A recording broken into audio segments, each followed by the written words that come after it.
Hi, I'm Dan O'Connor, and I'm standing here today in an effort to pay tribute to my golf coach, George Keel, who died yesterday. I thought of lots of different ways I might memorialize his passing, send flowers, offer condolences, and so forth, but I decided the best thing that I could do, that I was capable of doing, was remembering him in a poem.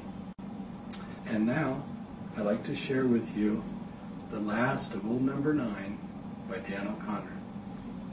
Before I do that, though, I remembered after I wrote the poem that he used to always call us kid.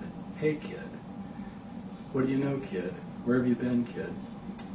And I don't have that reference in the poem, so I thought I'd say, this is for you, kid. The title of this poem actually refers to an incident in which Jack Binning became disgusted with a golf shot and memorialized his discontent by wrapping his 9-iron around a tree. His friends made a recording to commemorate the event using this title. I thought I'd borrow it today from my friend George Keel.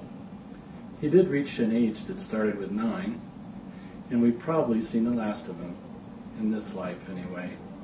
I've learned one thing over the years, and that is that I can only write poetry when I have a song in my heart. Days, sometimes weeks, months, or years go by and no poetry gets written.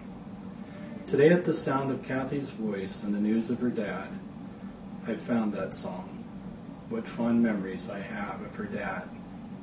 I never knew Coach Keel to be mean or unkind to anyone, but I probably remember him most for the advice he used to give us, his Wildcat golf team on the way to matches and tournaments, riding in his old white Studebaker convertible with the top down, usually at about 80 miles an hour, not so far from the car ahead's bumper, always eager for a passing opportunity, citing legal loopholes he learned from John Roof. There was a lot of wisdom handed out in that Studebaker. He told us that the older we got, the smarter our parents would become. He was right about that. He told us that that very year, our senior year in high school, 1963, would probably be one of the happiest of our lives, when freedom peaked and responsibility still lurked around the corner. He was right about that.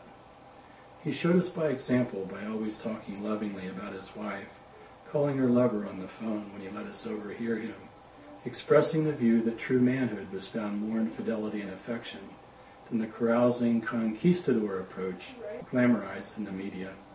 He was right about that too. He loved his family and gave us 2 beautiful daughters. He revered his friends and was loyal to us in every respect. At this, the day after his death, 2 things come to mind. One is that it won't be all that long until it's our turn to join him. The other is that it will be spring soon. The rains will come. The deep purple brilliance of violets will sprout under trees. Warm, humid mornings will greet us with dew on the grass. Mushrooms will be found hiding under winter's leaves. The Scioto River will crest in its banks, replete with pussy willow blossoms, causing us to reckon the possibilities of tomorrow. And somewhere, hidden in the landscape, beneath our feet, in the air we breathe, in the sky we behold, will lie the influence of those who have passed before us, clearing our path, quickening our step, affecting us in ways we can't possibly imagine. Thank you, Mr. Keel. I miss you, my friend.